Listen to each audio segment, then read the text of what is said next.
चलिए बढ़िया है। अब स्टार्ट करते हैं हम लोग टोपोग्राफी। आवाज जा रही है? एक्चुअली आज इसलिए पूछना पड़ रहा है कि कोई ऑपरेटर वगैरह नहीं है, हम खुद से कर रहे हैं। पता है, मेरा जो ऐप डेवलपर है वो क्या बोलता है, खान सर आपके वजह से कई लोग बेरोजगार हो जाते हैं। रीजन क्या है कि हम एडिटर वगैरह नहीं रखते हैं, खुद से एडिट कर देते हैं, सारा काम खुद से कर देते हैं। हाँ, थोड़ी सहूलियत हो जाए, मेहनत ना हो, इसलिए एक ऑडिट एक रख देते हैं ऑपरेटर। वरना अगर ऑपरेटर नहीं रहता तब खुद से आपसे पूछना पड़ता आवाज़ जा रहा है कि नहीं, ऐसे वो खुद कर देता है। चलिए हम आपको टोपोग्राफी बता रहे हैं, एस्ट्रोनॉमी के बारे में बताए थे आपको। एस्ट्रोनॉमी आप उसको रिवाइज करते रहेंगे, आपको पूरी अच्छे से याद हो जाएगा। अब एस्ट्रोनॉमी का पढ़ने का आगे करना क्या, आप लोग यहाँ समझिए। आपको हम first segment of geography complete करा दिए। जितने नए लड़के हैं आपको यहाँ से समझ में आएगा। अभी थोड़ा सा जो पीछे है रिकॉल करा दे। एस्ट्रोनॉमी, एस्ट्रोनॉमी, इसमें कुछ नहीं है बाबू। एस्ट्रोनॉमी में हम यहाँ आपको टॉपिक लिख देते हैं, आप यहाँ देख लीजिए। एस्ट्रोनॉमी में सबसे पहले आपको क्या देखना है कि भैया बिग बैंग, बिग बैंग, इससे क्या बना आपका? इससे बना गैलेक्सी, यानी आकाशगंगा। गैलेक्सी के बाद आपका क्या आया? तारामंडल, तारामंडल, तारामंडल, तारामंडल के बाद आपका नक्षत्र, नक्षत्र के बाद सौर मंडल, सौर मंडल, सौर मंडल जैसे आया आपको क्या पढ़ना था? सूर्य पढ़ना था। सूर्य के बाद क्या पढ़ना था आपको? ग्रह पढ़ने थे सब। ग्रह के बाद क्या पढ़ना था आपको? क्षुद्र ग्रह, जिसको हम लोग उल्का कहते हैं, उल्का। और उसके बाद धूमकेतु, धूमकेतु। स्टार्टिंग में हम आपको पढ़ाए थे life of star, life of star, सबसे स्टार्टिंग हम यही पढ़ाए थे। इतनी चीजें हैं इसमें, आपको क्वेश्चन पूछे जाते हैं। यही चीज है, आप एकदम बिग बैंग करिएगा तो एक बड़ा सा लड्डू फूट के छोटे छोटे टुकड़े में बन गया, उससे आकाशगंगा बना। क्लस्टर क्या है, देवयानी क्या है, ये सब चीज, तारामंडल, नक्षत्र, सौर मंडल। सौर मंडल में सूरज के बारे में पूरा बता दिए थे। ग्रह के बारे में बताए थे, ग्रह, उपग्रह, उपग्रह। चंद्रमा के बारे में भी यही बताए थे। उपग्रह, चंद्रमा भी क्या है, एक तरह का उपग्रह ही था। उपग्रह के बारे में बता दिए थे। उल्का कहाँ से आता है? क्षुद्र ग्रह की पेटी से, बोलाइट वगैरह सब चीज। धूमकेतु, टॉपिक यही है। अब भाई इसको पढ़ाएंगे तो बड़ा ना हो जाएगा? इसको तो एक महीना से पढ़ाइए रहे हैं, बड़ा तो ही गया है। तो ये टॉपिक बाबू आपका यही है टॉपिक। इसी को आप रिवाइज करते रहेंगे ना, आपका कहीं रिजल्ट नहीं रुकेगा। लेकिन आप गलती क्या करते हैं? गलती आपकी ये है कि आप रिवाइज नहीं करते, जिस वजह से आप फेल हो जाते हैं। काम क्या है आपका? आप अपने गांव में दो लड़कों को लीजिएगा। कितने लड़कों को? दो लड़कों को, बस, ज्यादा नहीं, दो। इनको आपको पढ़ाना है, जो हम यहाँ पढ़ा रहे हैं आप उसी टॉपिक को वहां पढ़ाना है। ठीक है? बेहतर होगा आप ग्रुप में ले लें। देखिए, होशियार लड़का को ग्रुप मत बताइएगा। होशियार लड़का और सीबीएसई बोर्ड वाला लड़का ये किसी का नहीं सुनता है, ये सब अपने को आइंस्टीन समझता है। हम ही आइंस्टीन के दामाद हैं। इनके इनके ग्रुप में रहेंगे ना तो ये चौपट कर देगा सर। इसलिए ग्रुप में देखिएगा बकलोल लड़का रखिएगा। बकलोलवा बहुत अच्छा से सुनता, आकाश गंगा, वाह वाह वाह वाह, तारामंडल, वाह वाह वाह। सीबीएसई वाला कहेगा व्हाट इज दिस तारामंडल constellation, I already know this thing. भावे नहीं देगा आपको, उसका अलग दुनिया है। तो दू गो बकलोल लड़का को चुनिएगा। लड़की तो किसी को चुन लेती है, लड़की सबका दिमाग एक जैसा होता है, उसमें कोई दिक्कत नहीं। चाहे वो आईसीएसई को सीबीएसई, लड़की सब एक दिमाग की होती है। भगवान उन सबका दिमाग फोटोकॉपी करके लगा देता है सब में। वहाँ आपको क्या करना है, दो को चुन लेना है और उन दोनों को पढ़ाते रहना है, भूलिएगा नहीं। ये जो काम नहीं करेगा फेल होके आ जाएगा। आगे अब चलते हैं टोपोग्राफी पे। जैसे हम आपको बताए थे कि पहले एस्ट्रोनॉमी पढ़ाएंगे, फिर आपको टोपोग्राफी पढ़ाएंगे। टोपोग्राफी के बाद आपको जियोलॉजी पढ़ाएंगे। जियोलॉजी, जूलॉजी नहीं जी, जूलॉजी तो चलिए रहा है 10-9 बजे। और उसके बाद ज्योग्राफी, जियोग्राफी पढ़ाएंगे। ये कंप्लीट हो गया है। अब ये बताएंगे, ये बहुत छोटा टॉपिक है, ये दोनों छोटे छोटे हैं सब, लेकिन बहुत इंपॉर्टेंट और बहुत टिपिकल होते हैं सब। स्टार्ट किया जाए?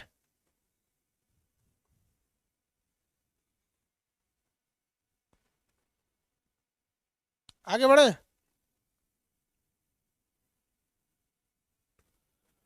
नक्षत्र के बारे में बाबू, नक्षत्र के बारे में जितना जरूरी था आपको बताएं। ठीक है, नक्षत्र और तारामंडल के बारे में जितना जरूरी था उतना बताए। रोहिणी नक्षत्र, बृहस्पति नक्षत्र, ये सब जो नक्षत्र हैं ये ज्योतिष के काम के हैं, आपके एग्जाम के पॉइंट ऑफ व्यू से उतना इंपॉर्टेंट नहीं है। नक्षत्र और ये तारामंडल जितना जरूरी था आपको बता दिए। इसको अगर देखेंगे ये इसमें आपको कंफ्यूजन में चढ़ जाएंगे क्योंकि ज्योतिष वगैरह में कहाँ कहाँ क्या होता है, समझ में आया। चलिए, इसमें नक्षत्र में घर द्वार वाला भी आप लोग को पता ही होगा, घर द्वार कैसे होता है, देखे ना। घर द्वार में घर द्वार का नक्शा भी बता दे कि किधर क्या होना चाहिए। घर द्वार का नक्शा नक्षत्र में कह रहा होगा कि घर द्वार का नक्शा अरे बौने ग्रह बताए तो थे बबुआ। बौने ग्रह जो प्लूटो को निकाल दिया गया, ग्रह की श्रेणी से निकाल दिया गया, उसे बौना ग्रह कहते हैं। क्षुद्र ग्रह को ही बौना ग्रह कहते हैं, उसकी संख्या गिनती में आती है 2 4 5 6 7, इसीलिए तो प्लूटो को 13 43 40 किया गया। देख बबुआ, हाँ ना बोलता है, थोड़ा बहुत बता देते। देखो ये घर हो गया ना, ये सपोज कीजिए कोई घर है, तो ये ऊपर का एरिया कौन सा होता है, उत्तर, और नीचे कौन सा होता है, दक्षिण। किसी भी जगह पे दक्षिण, उत्तर, दक्षिण, ये हो गया पूरब, ये हो जाता है पश्चिम। ऐसा होता है ना यहाँ पर। अब इसमें घर क्या होता है भैया, घर देखो यहाँ पे सबसे पहला चीज क्या होता है, घर में टॉयलेट का, शौचालय का जो होता है ना, वही समस्या होता है शौचालय वाले में। तो देखिए पूरब पश्चिम उत्तर दक्षिण निकालने का रास्ता क्या है, जिधर से सूरज निकलता है उधर से आपका क्या होना चाहिए, उत्तर होता है। जैसे अब एक एग्जाम्पल के तौर पे बता देते हैं, देखो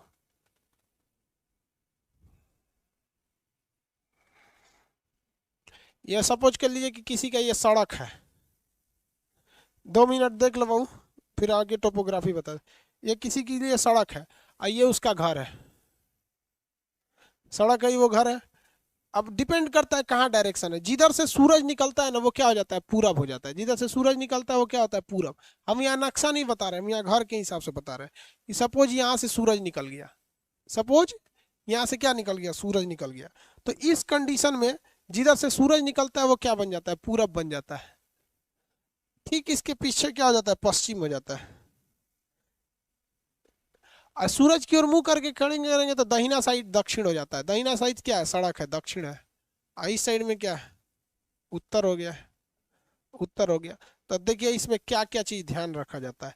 ये वाला कोना शौचालय के लिए होता है, ये वाला कोना पूजा घर के लिए होता है, और ये वाला कोना जो होता है किचन के लिए होता है, और ये वाला कोना ना मास्टर बेडरूम होता है। ये 4 चीज बस ध्यान में रखिएगा, बाकी पंडित जी लोग से पूछ लीजिएगा। ये कोना किसके लिए होता है, पूजा के लिए होता है। ये भोजन के लिए, रसोई या भोजन के लिए। ये घर का जो मुखिया होता है, मुखिया दादा बाबा होंगे, ये टॉयलेट के लिए होता है, शौचालय। ये इस टाइप के ऐसे वास्तुशास्त्र के हिसाब से जो आपको पढ़ाए थे एस्ट्रोनॉमी, उसके हिसाब से ये होता है। ये कोना ईशान कोण, अग्नि कोण, ये सब कोण होता है वहाँ पर। ये कोना माना जाता है कि पूजा घर के लिए होता है, ये मुखिया के लिए होता है। यहाँ पर पूजा घर के पास ही होना चाहिए गेस्ट रूम। ये जो गेस्ट होते हैं लोग ना, इसी कोना के पास गेस्ट रूम भी होना चाहिए। यहीं पे गेस्ट लोग के लिए भी रहने के लिए जगह होना चाहिए। कोई गेस्ट वेस्ट आता है तब हो गया। यहाँ पर ये दक्षिण है। अब नक्शा के हिसाब से अपने बना लीजिएगा आपका कौन उत्तर दक्षिण है। इसको आगे बढ़ते हैं हम लोग, इसको छोड़ देते हैं, अब इसका टोपोग्राफी स्टार्ट करते हैं। समझ में ना, यही मेन चीज को ध्यान में रखा जाता है। बाकी सब कुछ ध्यान में रहे चाहे ना रहे, इतना ध्यान रखा जाता है कि इधर रसोई घर होना चाहिए। और इसको अग्निकोण कहते हैं। यहाँ पानी उनी की टंकी नहीं रहनी चाहिए। यहाँ पर पानी की टंकी इसी के ऊपर लगा सकते हैं यहाँ पर, लेकिन उधर पानी उनी की टंकी नहीं रखनी चाहिए अग्निकोण पर।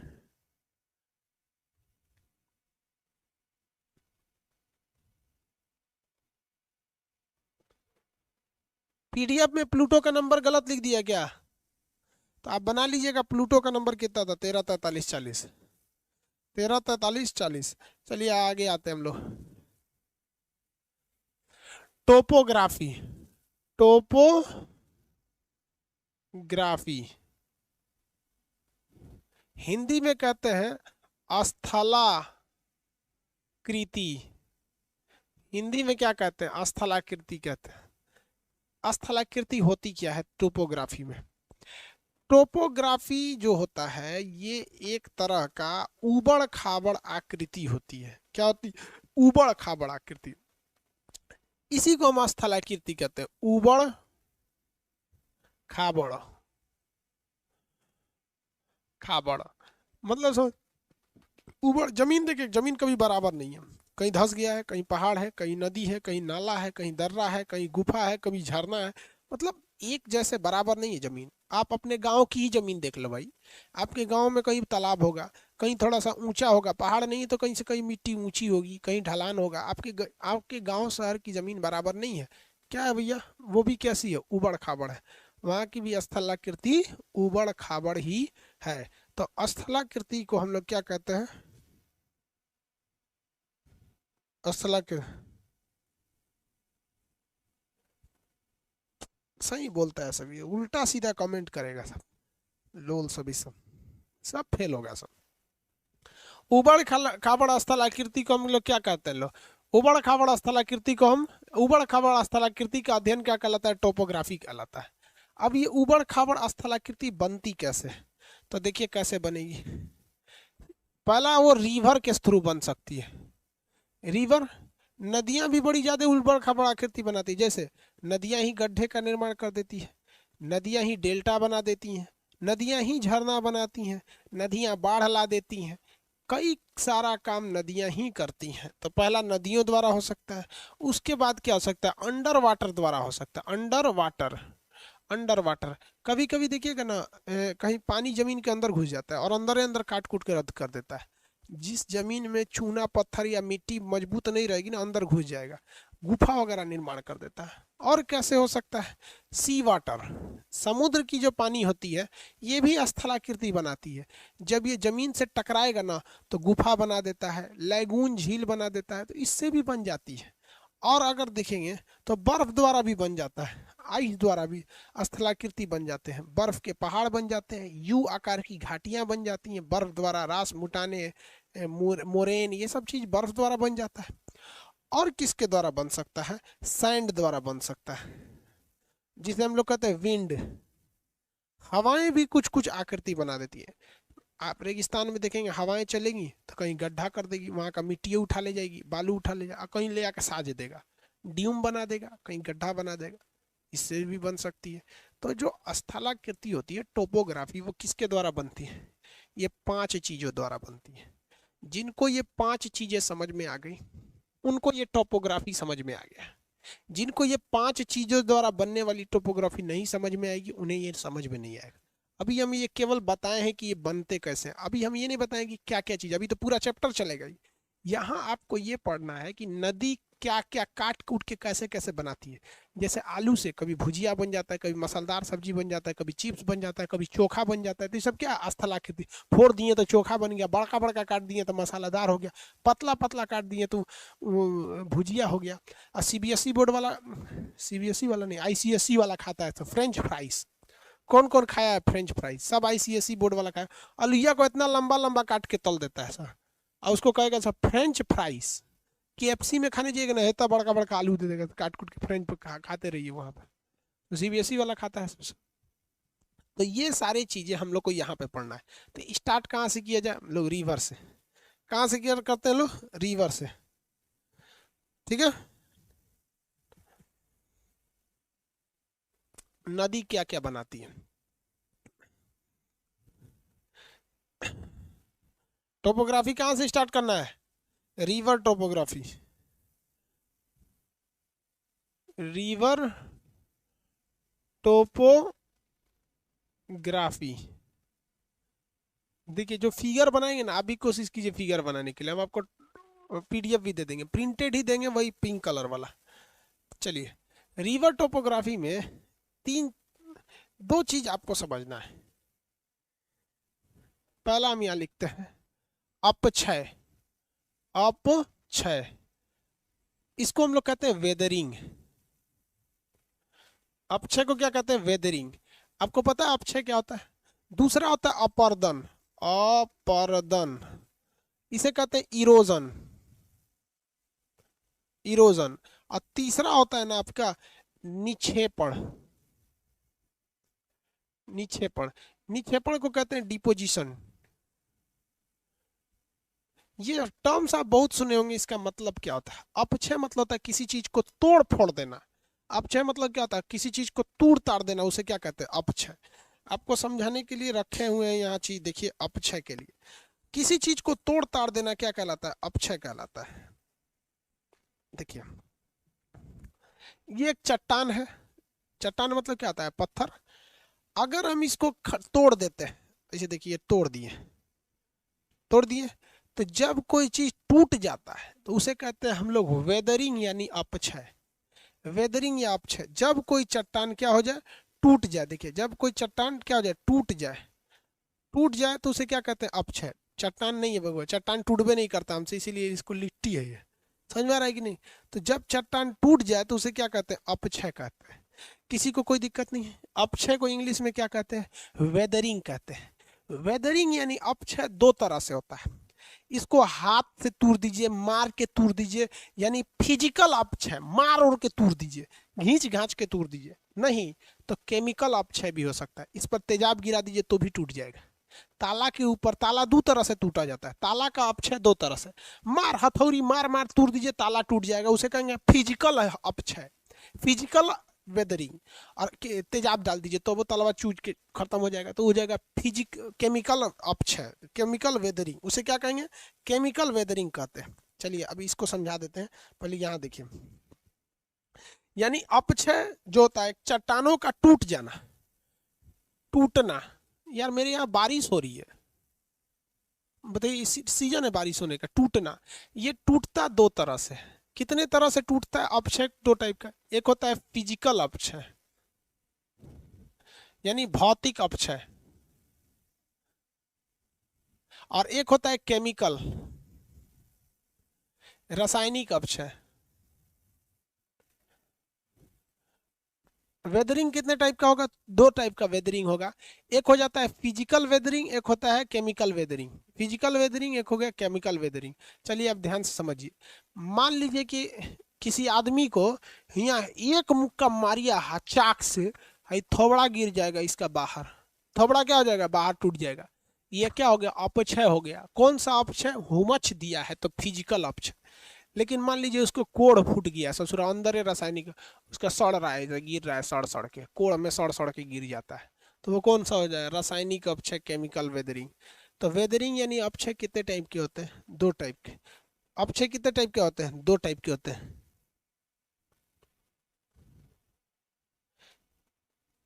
बायोलॉजिकल वेदरिंग नहीं होता है भाई। बायोलॉजी में भी कोई भी चीज होती है ना, तो केमिकल के वजह से ही होती है। दवा भी आप खाते हैं तो केमिकल ही होता है ना। वो बायोलॉजिकल वेदरिंग कर रहा है सर, कोड फूट जाएगा तो बायोलॉजिकल वेदरिंग में। एगो घोंचू कर रहा है कि सर पॉलिटी का एडमिशन ओपन कर दिया, पॉलिटी खत्म होने के कगार पे। 55% पॉलिटी कंप्लीट हो चुका है। 55% पॉलिटी, उसमें बचा कौन चाहिए? मुख्यमंत्री और हाई कोर्ट पढ़ा देंगे तो पूरा राज्य सरकार खत्म हो जाएगा। फिर डिस्ट्रिक्ट कोर्ट, उसके बाद कौन चीज बचेगा? पंचायत, पंचायत तो बचता है, ट्रिब्यूनल, पंचायत, यही सब बचेगा। तो पढ़ेगा पॉलिटी। अगले बैच में आइएगा। स्टार्ट हो, आगे बढ़ जाए। वेदरिंग समझ में आ गया? किसी को कोई दिक्कत नहीं है? अपक्षय, तो क्वेश्चन आएगा अपक्षय किसे कहते हैं? तो चट्टानों का अपने जगह पर टूट जाना अपक्षय कहलाता है। चट्टानों का अपने ही जगह पर टूट जाना अपक्षय कहलाता है। किसी को कोई दिक्कत नहीं है? अपक्षय कहलाएगा। अब देखते हैं अपर्दन। अपर्दन का मतलब होता है घिसावट। क्या कहते हैं? घिसावट, घिसावट, ये होता है घिसावट होता है। चट्टान एक किसी दूसरे चीज से घिस के या रगड़, रगड़, रगड़ क्या होता है? किसी चीज को घिस देते हैं ना, तो उसे क्या कहते हैं? घिसावट या अपक्षय कहते हैं। जैसे ये देखिए, एक चट्टान को दूसरे चट्टान पर ऐसे रगड़ेंगे ना, अब ध्यान दीजिए, इसमें भी, इसमें क्या होगा? ऐसे रगड़ेंगे तो नीचे गिर रहा है ना कुछ, तो वो क्या होता है? अपर्दन होता है। इसमें कुछ कुछ गिर रहा है, देखिए गिर के टूट गया, तो ये क्या है? ये अपर्दन हो रहा है। क्या होता है? अपर्दन हो रहा है। समझ में आ गया कि नहीं? इसे क्या कहते हैं? अपर्दन कहते हैं। तो जब कभी कोई चीज में घिसावट होती है तो उसे क्या कहा जाता है? अपर्दन होता है। लड़की सबको दिखेगा, लड़की सब क्या करती है? बादाम ले लेती हैं सब, बादाम, बादाम समझते हैं? चिनिया बादाम नहीं, वो जो 800 रुपये किलो है वो वाला बादाम होता है, ऑलमंड। आलमंड बोलते हैं उसको। उसको ना सील पे लोढ़ा पे इसे रगड़ती हैं सब, रगड़ के उस बादाम में क्या करती हैं सब, अपर्दन यानी इरोजन करती हैं सब। जब पूरा बादाम बादाम खींच के चटनी बन जाता है तो उसको लगाती हैं से ऊपर। Oh my god, my fairest beauty is glowing, सोचरी ग्लोइंग, उतना खा जो फायदा करेगा, ग्लोइंग ब्यूटी ग्लोइंग। तो क्या करती हैं सब, वो अपर्दन करती हैं सब। तो बादाम बादाम का क्या होता है, अपर्दन होता है। ये बताइए जो चटनी पीस रहे हैं वो तो रगड़िए रहे हैं, चटनी पीस रहे हैं, क्या कर रहे हैं, रगड़ रहे हैं, क्या कर रहे हैं, रगड़ रहे हैं। तो वो क्या हो रहा है, अपर्दन होता है। क्या होता है, अपर्दन। चटनी उटनी में क्या होता है, अपर्दन। सीबीएसई वाला चटनी समझता है कि नहीं, कैचअप। सीबीएसई वाला चटनी को कैचअप कहता है, दूसरे गोला से आया था कैचअप। चटनी समझ रहे हैं, क्या होता है, अपर्दन। अब हम आपसे पूछते हैं, खतरनाक हैवी कौन होता है, अपक्षय होता है या अपर्दन होता है। जल्दी तोड़ फोड़ के लिए क्या जरूरी है, अपक्षय या अपर्दन। तो देखो भाई, जल्दी तोड़ने के लिए अपक्षय जरूरी है, अपर्दन थोड़ा धीरे धीरे होता है। इसीलिए गांव की महिलाओं को अगर देखेंगे ना आप, तो गांव की जो महिलाएं होती हैं सील पे इसे पीसती हैं सब ना, और कोई चीज नहीं टूटता है, जैसे अदरक उदरक आ जाता है, बड़का हो जाता है, तो क्या करती हैं, कति जरूर तो हम पहले अपर्दन नहीं, पहले अपक्षय। सील लोढ़वा जो होता है ना, लोढ़वा, तो क्या करती हैं, लोढ़वा से पहले कूच देती हैं सर। अदरक उदरक रहेगा तो पहले कूच देंगी सर, कूच कूच। प्याज लहसुन पहले कूच देंगी सर, ले कूच देंगे तो क्या हो जाएगा, अपक्षय। पहले अपक्षय कर देंगे सर। बुकनी बुकनी बुकनी मतलब समझते हैं, स्मॉल स्मॉल। तो उसको बुकनी बुकनी कर देगी कूच के, तो हो गया अपक्षय। और उसके बाद लोढ़वा लेके अपर्दन करेगी, ये समझ में, हैजा ले चूड़ी पहन लगेगा, अच्छी झन झन झन झन झन झन झन बजेगा उसमें। और उसके बाद इतना पूरा बकोट के रख लेती है, और पानी गिरा के सिलवा काच के रख लेंगे, ले ससुरा। समझ में आ गया कि नहीं आ गया। तो जो ऐसे ऐसे कर रही है, कौन चीज है, अपर्दन। और अपर्दन के बाद कोई भी चीज क्या आ जाता है, घिस जाता है। और घिसने के बाद जहां एक जगह जाके इकट्ठा हो जाता है, उसे क्या कहते हैं, निक्षेपण। जहां एक जगह इकट्ठा हो जाता है उसे कहते हैं निक्षेपण या डिपोजिशन। अब कितने लोग देखे हैं जो मसाला पीसती हैं सब महिलाएं, तो लोढ़वा के अगवा देखिएगा ना, तो सब मसाला वहीं पे। लोढ़वा क्या करता है, अपर्दन करता है, अपर्दन करके अगवा जाके निक्षेपण करता है, सारा मसाला आगे जमा रहता है, ऐसे ऐसे जमा कर देती है। पहला राउंड प्रथम चरण की मतगणना में मसाला अच्छा से नहीं पिसाता है, तो महिला क्या करती है, जो मसाला आगे की ओर जमा है, अर्थात जो निक्षेपण है, उसको फिर बकोट के पीछे लाती हैं सब। अब द्वितीय चरण की मतगणना चालू होगी, फिर उसको क्या करेंगे सर, रगड़ रगड़ के अपर्दन करके एकदम महीन महीन करेंगे सर। आगे जाके क्या हो जाएगा, निक्षेपण हो जाएगा। समझ में आ गया कि नहीं। तो अपर्दन के फलस्वरूप आफ्टर इरोजन, जो स्मॉल पार्टिकल्स हैं जहां जमा रहते हैं, उस जगह को कहते हैं निक्षेपण। क्या कहते हैं, निक्षेपण। समझ में आ गया। तो ये हो गया निक्षेपण, जमा करना। क्या हो जाता है, जमा करना। तो उसे क्या कहा जाता है, निक्षेपण कहा जाता है, जमा कर देना। तो जमा हो गया। ये सोचो, नदियाँ तीनों काम करती है, नदी तीनों काम करती है। आप कहेंगे नदी तीनों कैसे करती है सर, अपक्षय कहाँ करती है, नदियाँ अपक्षय कहाँ करती है। तो बउआ, जब पहाड़ से नदियाँ गिरती है ना, झरना से, हाचाक से, तो अपने साथ पत्थर का गोला रख ले रहती है। वो पत्थरवा के गोलवा नीचवा जाके दूसर का पत्थरवा मारता है हाचाक से, तो धड़ाम से टूट जाता है, तो वो हो जाता है अपक्षय। उसके बाद नदी जब बहती है ना, तो घसीट घसीट के क्या करती है, अपर्दन करती है। और जहाँ ढलान कम हो जाता है वहाँ जाके निक्षेपण कर देती है। क्या करती है, निक्षेपण करती है, डिपोजिशन कर देती है। Do you understand what I am saying, all my CBSE board students, all my dearest CBSE board of students, understanding what I am saying. CBSE वाला को डियरेस्ट बोलते हैं, खुश हो जाएगा सबके, हमको ही मानते हैं। All my Hindi medium students and my dearest CBSE board students, are you understanding what I am saying? These three terms, weathering, erosion and deposition. Understand? No? Why? तो हिंदी मीडियम का है, कर आई हम नहीं समझे सर क्या बोले हैं। तो ना, जमा करना ये हो गया भैया, वेदरिंग हो गया सब। फिजिक्स, फिजिक्स नहीं चल रहा है ना, ज्योग्राफी बड़ी मजेदार होता है ज्योग्राफी। चलो भाई, ये समझ गया।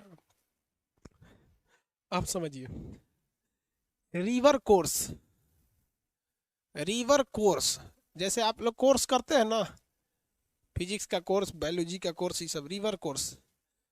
नदी की अवस्था, नदी की अवस्था,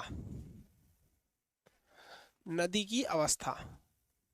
तो देखो भैया, रिवर कोर्स कितने टाइप का होता है? नदी की अवस्था 3 टाइप की होती है। नदी की कितनी अवस्थाएं होती है? 3। बचपना, मतलब बचपना, जवानी, बुढ़ापा। तो ये 3 टाइप की अवस्थाएं होती है नदी की। हो गया? माइक थोड़ा सा नीचे कर लीजिए। अरे यार, मेरा आवाज ही खराब है, हम क्या करेंगे। ठीक है, देखिए, इसकी 3 कोर्स होती है। एक को कहते हैं अपर कोर्स, अपर कोर्स, मिडिल कोर्स, और एक होती है लोअर कोर्स।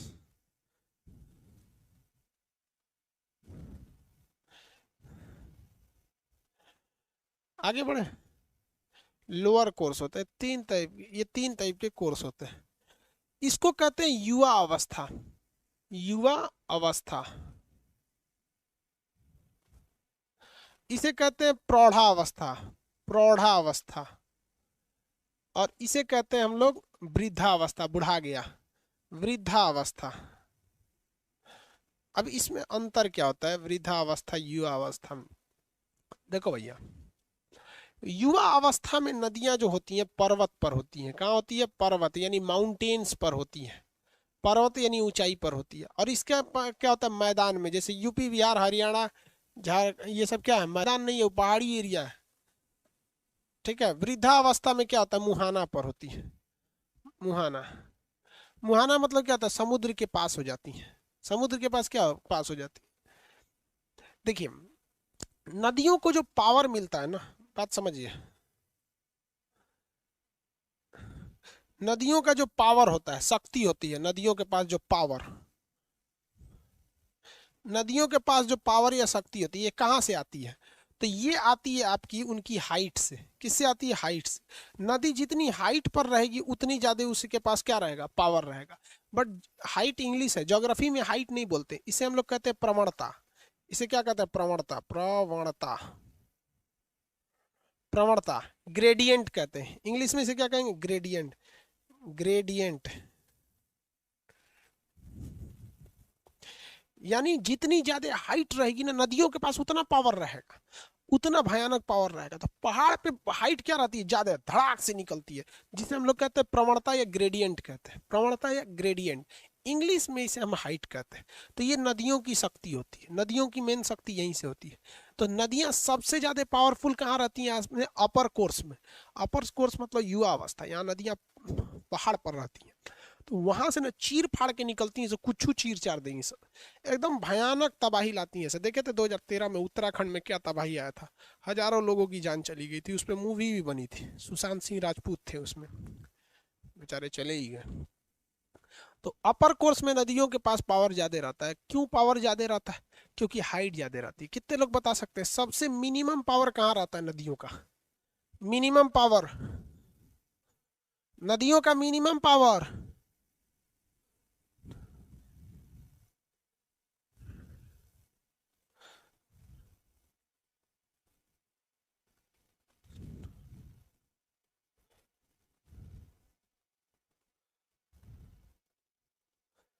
हाँ चलिए, वेरी गुड। एक एक ठो उल्टा सीधा क्वेश्चन पूछता है सर, घर कैसे मजबूत बनेगा? का हम आके घर बना दे तो रहा?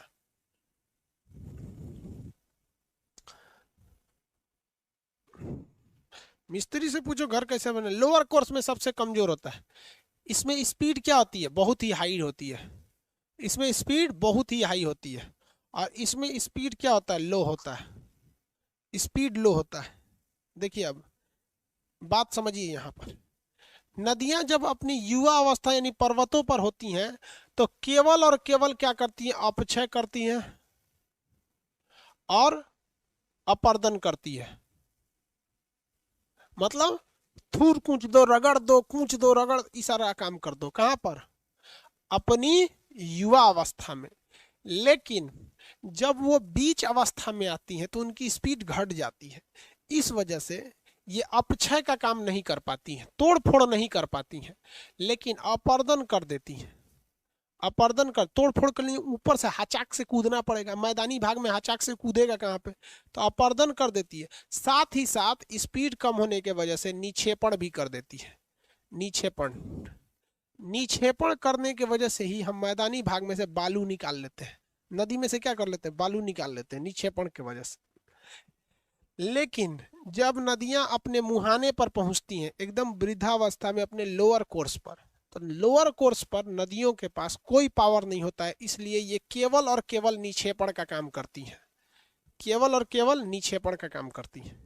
किसी को कोई दिक्कत नहीं, यहीं से क्वेश्चन पूछता है भाई, यहाँ से बहुत क्वेश्चन पूछेगा। नदियां सबसे ज्यादा निक्षेपण यानी जमाव कहाँ करती हैं, तो वो मुहाने पर कर देती हैं, पूरा मिट्टी भर देती हैं, उसी मिट्टी को डेल्टा कहा जाता है। अब कोई कहेगा बीचवा में डेल्टा बनेगा, थोड़ी बनेगा, डेल्टा कहाँ बनता है, delta is always form in the lower course of river, समझे। हमेशा डेल्टा कहाँ फॉर्म करता है, लोअर कोर्स पर। कहाँ फॉर्म करेगा, लोअर कोर्स पर डेल्टा फॉर्म करता है, अदरवाइज में कहीं डेल्टा फॉर्म नहीं करेगा। यहाँ डेल्टा फॉर्म करेगा। तूर तार के नदियों का स्पीड इतना भयानक होता है, उखाड़ ले जाती है सब पहाड़ वहाड़ कुछ। तो नदियों की कितनी अवस्थाएं हो गई, कोर्सेज समझ में आ गए आप लोग को, कोर्सेज ऑफ रिवर समझ में आ गया। आगे बढ़े, टोपोग्राफी स्टार्ट करें। अभी तो बेसिक बता रहे थे नदी का। नदी जहाँ से निकलती है उसे क्या कहा जाता है, माउथ यानी उद्गम कहते हैं। और नदी जहाँ पर मिल जाती है उसे क्या कहते हैं, मुहाना। समझ में, सॉरी, नदी जहाँ से निकलती है उसे कहते हैं ओरिजिन यानी मुहाना, और नदी में जाके जहाँ गिर जाती है समुद्र में उसे हम लोग कहते हैं मुहाना या माउथ, उसे क्या कहते हैं, माउथ कहते हैं। तो नदियों के कोर्स वगैरह समझ में आ गए आप लोग को।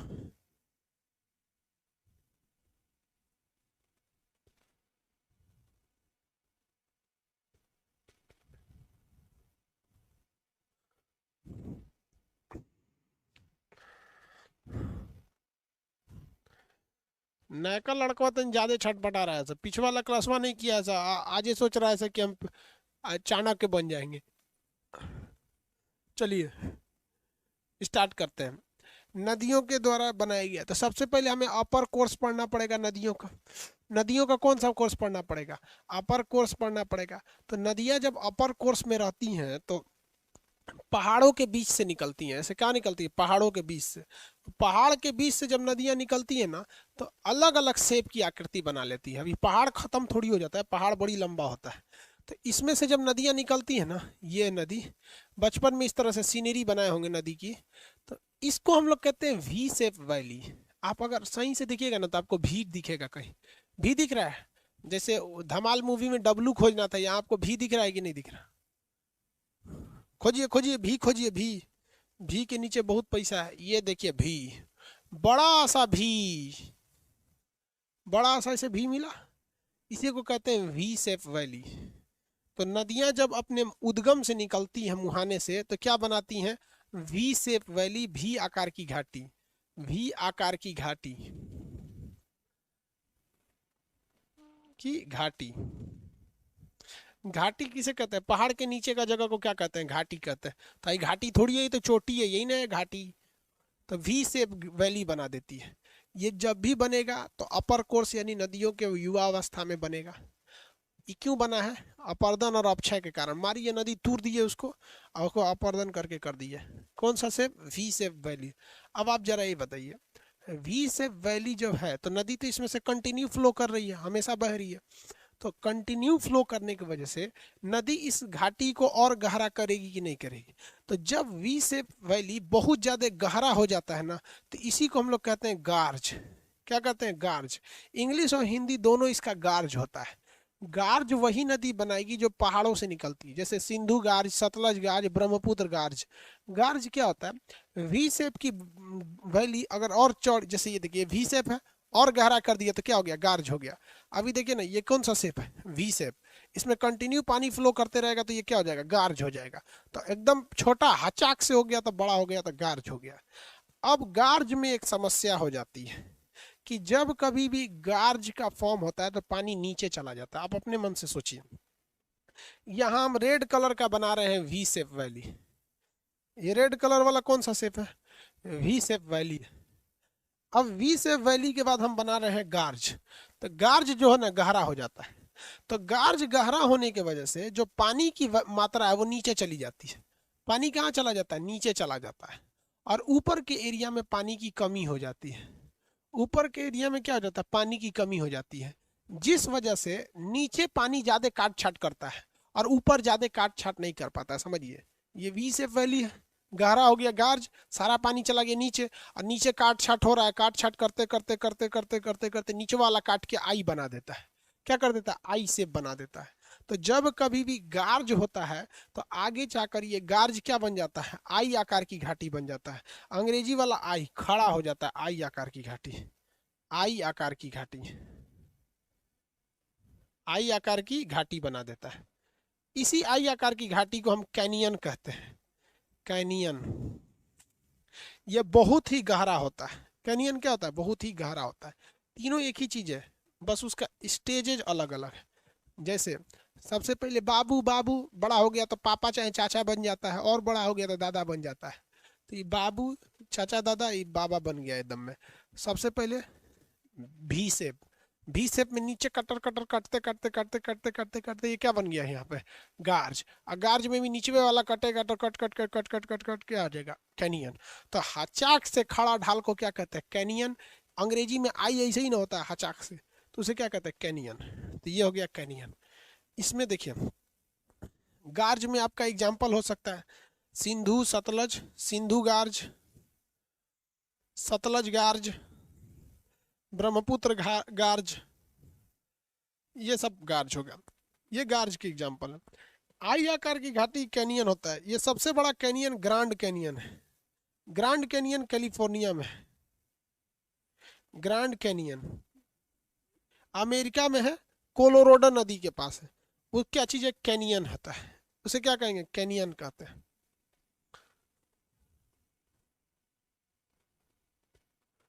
आ गया? पवन पांडे कर रहे हैं कि सर यूट्यूब पर एक वीडियो बनाइए जिसमें धर्म की राजनीति खत्म हो जाएगी। देख बाबू, हिंदुस्तान में धर्म की राजनीति कभी खत्म ही नहीं हो सकती है, ये हम लिख के देते हैं। जिस दिन हिंदुस्तान में धर्म की राजनीति खत्म हो जाएगी उस दिन ससुरा हम आधा मोच काट के घूम देंगे। रीजन क्या? देख, जो धर्म गुरु होते हैं ना, धर्म गुरु, यही ससुरा चोट्टा होता है। आप में से कोई अपने बेटा को धर्म गुरु बनाएगा? कोई अपने बेटा को कहेगा कि तू जाके पूजा पाठ करो, चाहे मौलाना जाके बनो? कोई नहीं बनाएगा। इत्तेफाक अगर देखेंगे हिंदुस्तान में, तू कह रहा है कि धर्म खत्म नहीं खत्म हो सकता है। धर्म गुरु कौन बनता है? जिस परिवार के पास खाने को पैसा नहीं है, पहनने को कपड़ा नहीं है, वो अपने बेटे को डॉक्टर, इंजीनियर या कंपटीशन की तैयारी कराने के लिए दिल्ली, पटना, जयपुर नहीं भेज सकता है। जिनके पास कुछ पैसा नहीं है वो अपने लड़का को धर्म गुरु बनाएगा। चाहे मुस्लिम में है तो मदरसा में भेज देगा, और वहां है तो कहीं मंत्र उंतर पढ़ने भेज देगा। ये धर्म गुरु जो लोग हैं ये मजबूरी बस बने हैं, और इनके जीवन का बस एक उद्देश्य है पैसा कमाओ, क्योंकि ये पढ़े लिखे नहीं हैं, ज्यादा नहीं पता रहता है। और ये जब समाज में आते हैं तो ये ससुरे लीडर बन जाते हैं।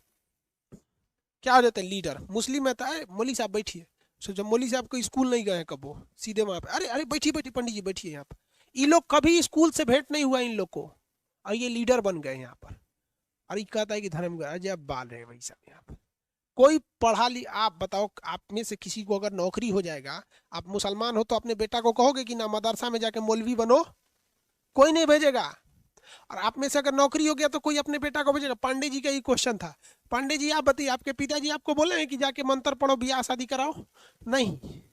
तो जिनके पास पैसा नहीं है, समाज में किसी काम करने के लायक नहीं है, तो उनको धर्म गुरु बना दो। भाई साहब, धर्म गुरु जो था ये चुनिंदा लोगों को बनाना था, लेकिन हमारे यहाँ छांटे लोगों को बना दिया जाता है। छांटल आदमी, चुनिंदा आदमी डॉक्टर इंजीनियर बन जा रहा है, आईएएस पीसीएस बन रहा है, छांटल आदमी धर्म गुरु बन जा रहा है, तो देश को क्या चलाएगा? आपको पता है ईसाइयों के जो धर्म गुरु है पोप फ्रांसिस, केमिकल इंजीनियर से बीटेक है, वो उन्हें अच्छा से चलाएगा। धर्म गुरु चलता है। हमारा किसी धर्म गुरु से नहीं जमता है, सीधा कहते हैं नाश्ता पानी करो निकलो यहाँ से। धर्म गुरु यहाँ बनते लोग, लाइफ में कुछ नहीं कर सका तो धर्म गुरु बनने चल गया था। 99% धर्म गुरु जो है मजबूरी में है, और इनके जीवन का केवल एक लक्ष्य है, पैसा कमाओ। कौन सी हुआ है बबुआ को? अरे भाई, सिजोफ्रेनिया एक बीमारी होती है जिसमें इंसान को अलग अलग चीज दिखने लगता है। अलग अलग आवाज सुनने लगती है। उसका इलाज कराओ, तू कहेगा एगो सोखा है, मौलाना साहब है, कर लो कर लो, अरे छोड़ो ये सब पानी। चलिए देखिए ध्यान से, हम आपको गार्ज दिखाते हैं। धर्म वरम का नाम आता है ना, मेरा दिमागे खोल जाता है, सही कोनो काम लायक नहीं है सर। अरे धर्म क्या चीज है यार, पहले संविधान नहीं था तो धर्म बना दिया सर। गलत काम मत करो, खत्म कहानी। ग्रैंड कैनियन,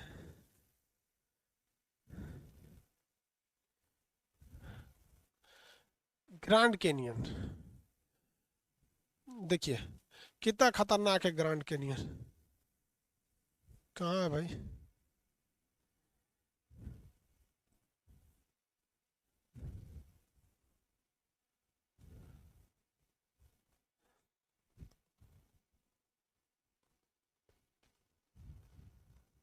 ये वो कह रहे हैं सर, हम आपसे पढ़ रहे हैं उसके बाद धर्म गुरु बनना चाहते हैं।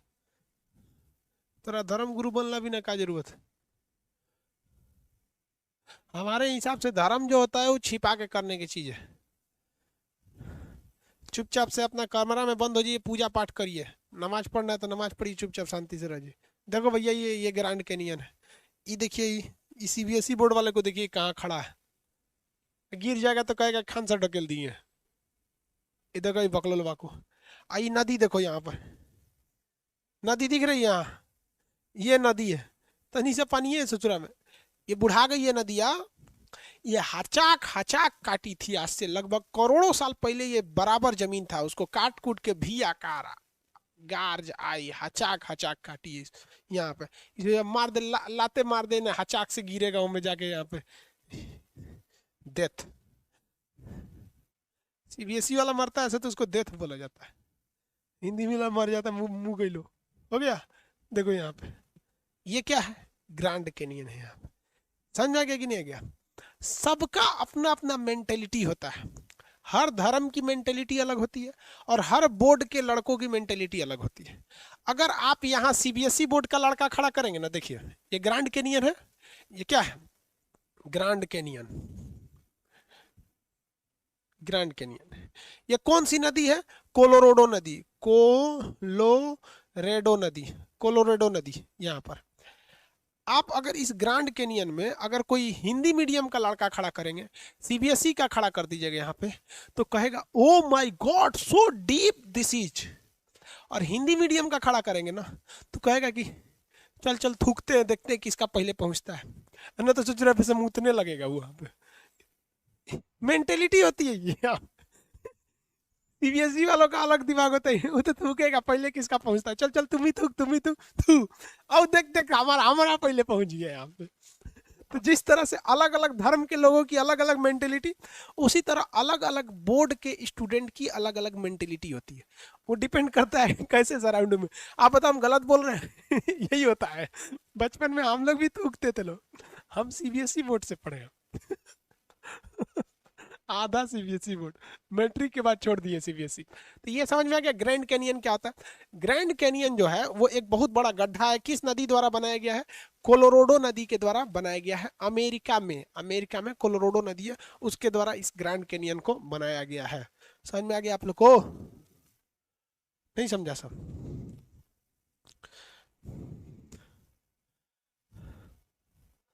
आगे बढ़े।